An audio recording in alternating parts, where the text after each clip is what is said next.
Ladies and gentlemen, please take your seats. You know, sometimes it's important to talk out those mysteries that just may never get solved, and if you're within the sound of my voice, that must mean you are in the seats with once more, as always.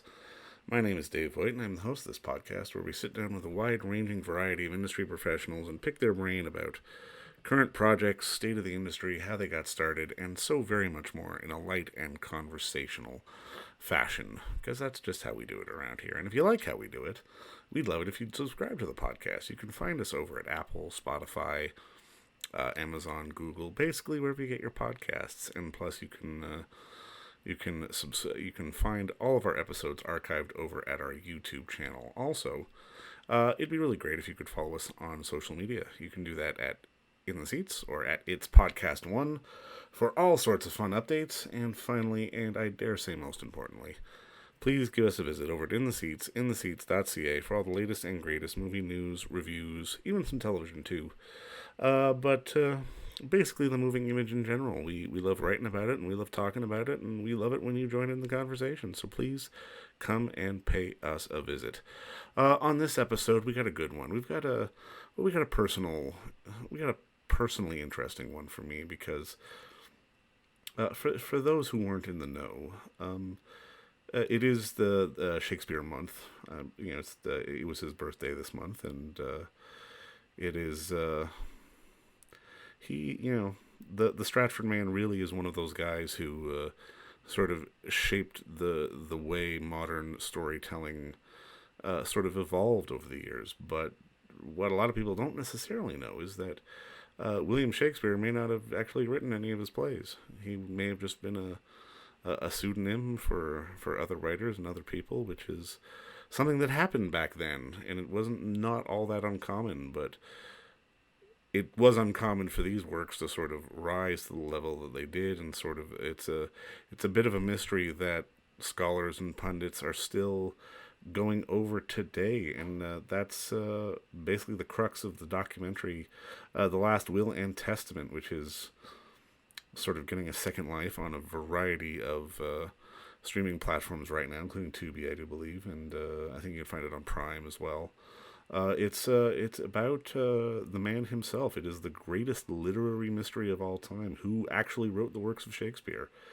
And I mean, the story, the official one anyway, has held a lot of sway for centuries, and with questions over the authorship of the plays and poems, they've still persisted. And there's people from Mark Twain to Sigmund Freud, to even people like Chaplin and Orson Welles, who are a lot of the really famous figures who doubt that this guy who was a grain dealer in Stratford-upon-Avon was England's like star of poets, and this sort of genius among geniuses that people just didn't know about. And this film really does sort of dive into the argument with a lot of experts and a lot of scholars, and it's one of those ones that advances the conversation, and it kind of makes you think, and it makes you look at all of Shakespeare's work in a really different light. And we got the unique pleasure of sitting with the filmmakers and directors, one Laura and Lisa Wilson,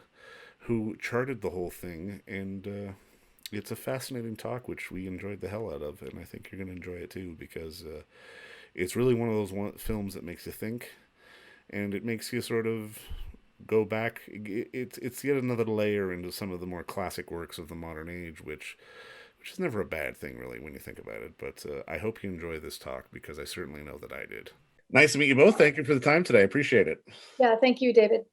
Now, I mean, obviously, congratulations on the film. I thoroughly enjoyed it, and I've always been really fascinated by sort of this story. I guess walk me through, your introduction to sort of, I mean, I don't want to say Shakespeare, but sort of the mystery around Shakespeare. It was really the PBS Frontline documentary, The Shakespeare Mystery. It was introduced to me when I was in college. I just started acting Shakespeare and knew something was up. I could sense something going on in the plays. A lot of political allegory, that kind of thing, which led to, gosh, are we dealing with a different story here? Because the trajectory of the Stratford man and the author and the plays seem to be going in two different directions. And so I guess it was really that documentary that kicked it all off. But then, it was a game changer once you're introduced to the idea that Hamlet, it may be autobiographical. So that was it for me. What about you, Laura? Yeah, I was a filmmaker at the time in film school, and when my twin sister said Shakespeare was in trouble, I said, let's go. We started documenting the authorship question, and 2 decades later, Roland Emmerich came along, and we had a great opportunity to bring the facts behind. He was doing a motion picture called Anonymous at the time, which explored some of the alternative authorship characters in the feature-length film. And we did a companion documentary to show people, to educate people on what the facts are behind this authorship question, and hopefully legitimize and have people take a long look at it and decide whether this author matters to them. It did to us and to all the people who participated in the film.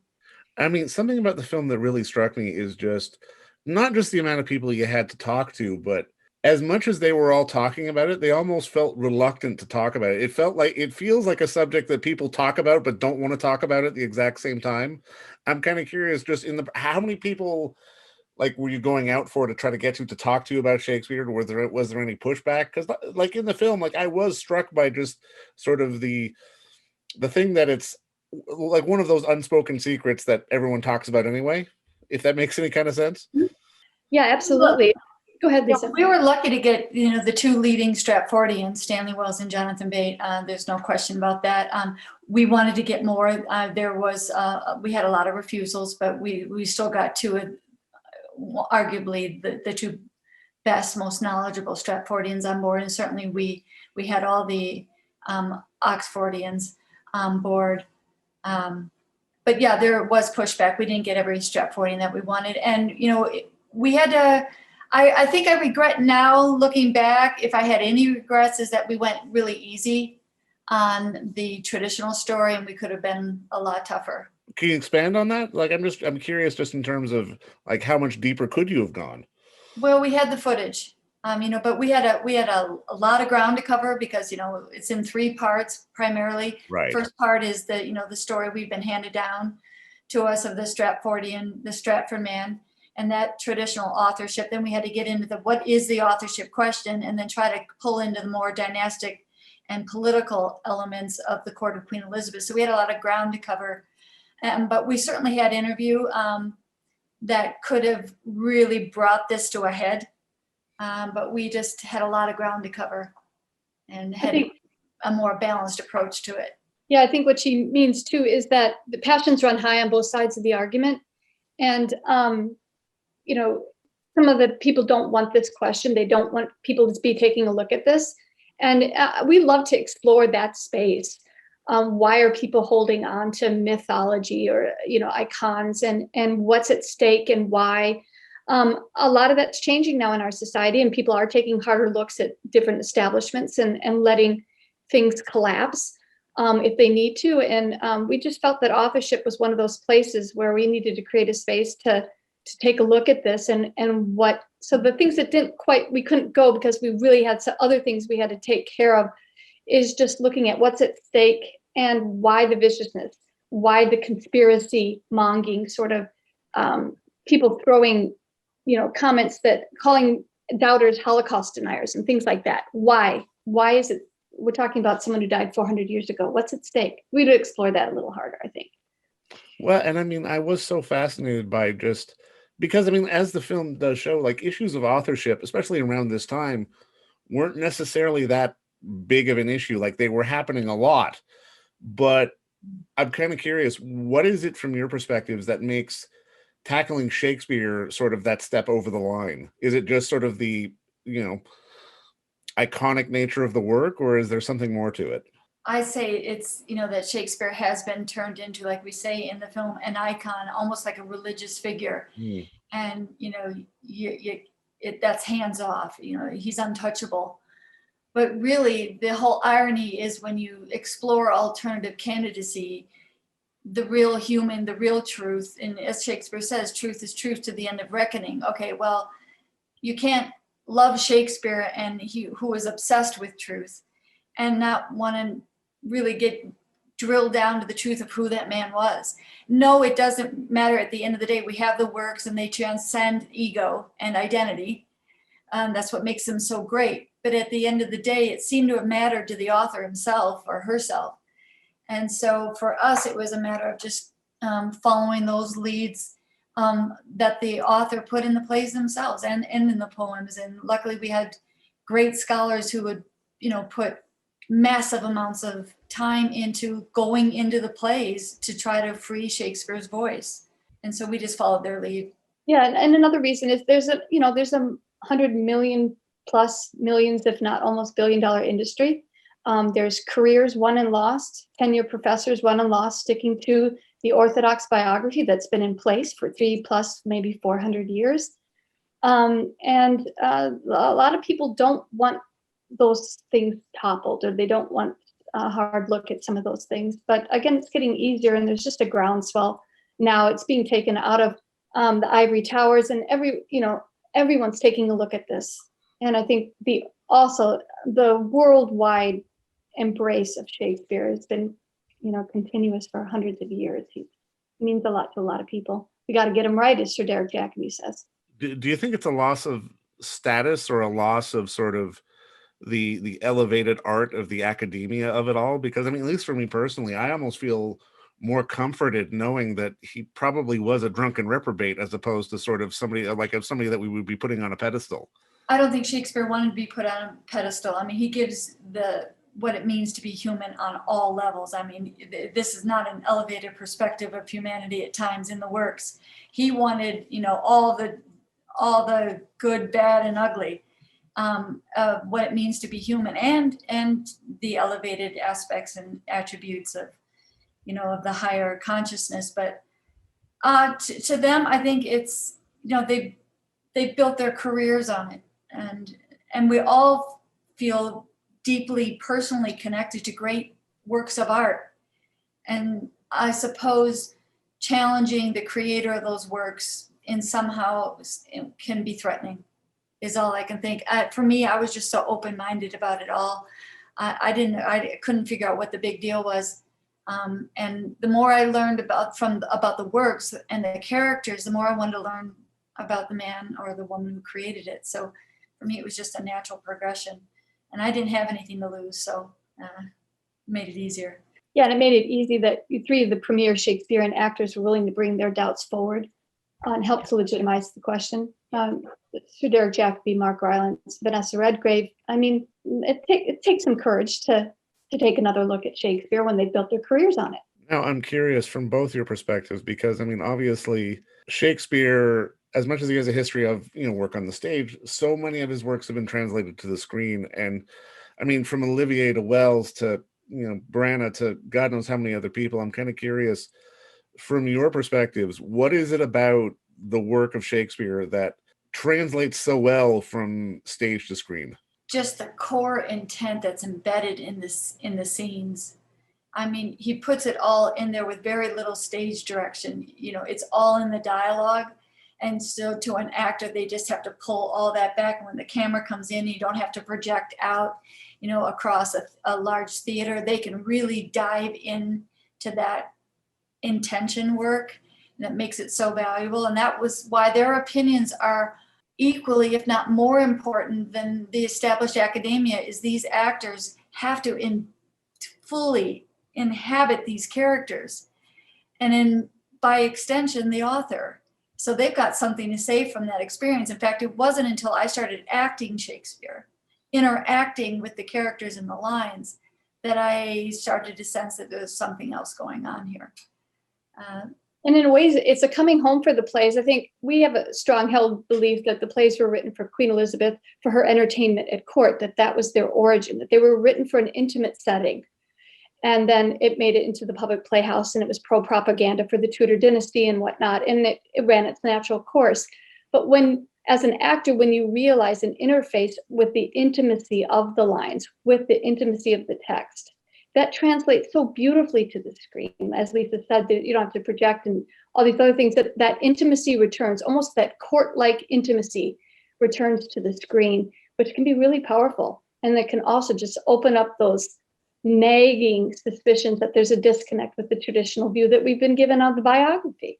Do you think that's why something like Hamlet maybe is probably the most adapted and the most worked on? Because it really does feel like one of those stories that as much as it is about sort of monarchy and class and all these other things, it also transcends all those other elements at the same time. There is this autobiographical nature, this feel to Hamlet, and people in authorship circles, certainly in the Oxfordian camp, people who believe that Edward de Vere, 17th Earl of Oxford, is the author. That is an extremely autobiographical play when you get into the web of relationships between the characters in Hamlet. They're the same web of relationships that Oxford has. So, and it speaks to as strange and bizarre as murder and all these things going on and ghosts and everything in Hamlet. At the core, it's motivation and the disaffected prince, and he can't claim his own sovereignty, and family and relationship issues and Ophelia. I mean, it just all speaks to Oxford's life, which makes that candidacy so compelling. But regardless of who you think Shakespeare is, when you're looking at Hamlet, he's a disaffected prince. He's a man of the theater. He loves court. He loves the players. You know, when they come to Elsinore, he wants to engage in theater to help him cope with his life and his existence. And so it becomes very real, the motivation on why, the play's the thing, wherein I'll capture the conscience of the king. He knows he can use his craft as a coping mechanism and a way to communicate both politically, socially, and personally what's going on in his life. And I think that's that autobiographical urgency comes spilling out all over the page in Hamlet. Would you say Much Ado About Nothing also sort of falls into that line? Because, it is a play about sort of the issues of dealing with the social structure and the social dynamics of not being able to share some of these stories. Because, again, just going back to some of the stuff that was sort of highlighted in the film, like, it always fascinated me just how the issues of authorship would come up, how someone of a certain status couldn't have a play. It's just something that wasn't done. Like, so many of his stories sort of deal with a lot of these things on so many different levels. It really does feel like, looking back on them now, you can almost see sort of the frustrations of the social standings of the time.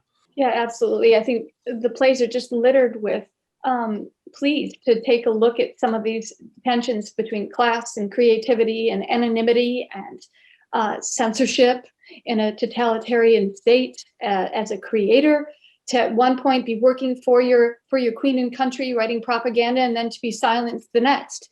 These questions of authorship and anonymity and protection and veiled allegory are all at play. And these are all beautifully known Elizabethan devices. So once you get into the authorship's not easy, but once you get in there, it all starts to fall into place. And there's a groundswell that comes after. And so many of Shakespeare's characters have to assume some kind of disguise in order to either expose truth or head toward a more authentic self. And so that speaks to authorship as well. You've got so much disguise. You've got so many gender switching, bed tricks. You've got all these devices, ultimately, I think, to reveal a greater truth that Shakespeare's trying to express, whether it's about his time or not, still is being ironed out. But it certainly looks like that's the case, is that there's far more going on in the plays to tell and show posterity what it was like for him during that time in Elizabethan, early Jacobean England. At the end of the day, what matters more, that the works that he did or who he was? Because at least from my end, I feel it's more important just to sort of praise the works. As much as we can get curious and sort of dive into the who, what, when, where, it almost seems secondary compared to sort of the level of the work that was produced. Yeah, I know everyone has to answer that question for themselves, and they've got to look Shakespeare in the eye and say, do you matter or do you not matter? It mattered to the author, and so it mattered to me because I love the works, right? And in the works, you can't just say, I love Shakespeare if you're not willing then to at least entertain that there might be more levels by which your entertainment could be increased, right? Sure. So there's so much more to get. It's like, yeah, we have the works, but what if I told you you're missing 3 layers that not only were true and contribute to the works, but it might tell you something about your own self that could unlock something that you're personally struggling with today. Yeah, you're right. Yeah. No, it's such an interesting dynamic, and I mean, I think that's what works in your film and just sort of works around sort of the lore of the argument, I guess. And I mean, just to put a bow on all this, and this is something I always like to ask, like for you as storytellers, what got you into the business? Was it a piece of Shakespeare or was it something else? Like what ultimately set you down the path to sort of be sitting here on Zoom with me now?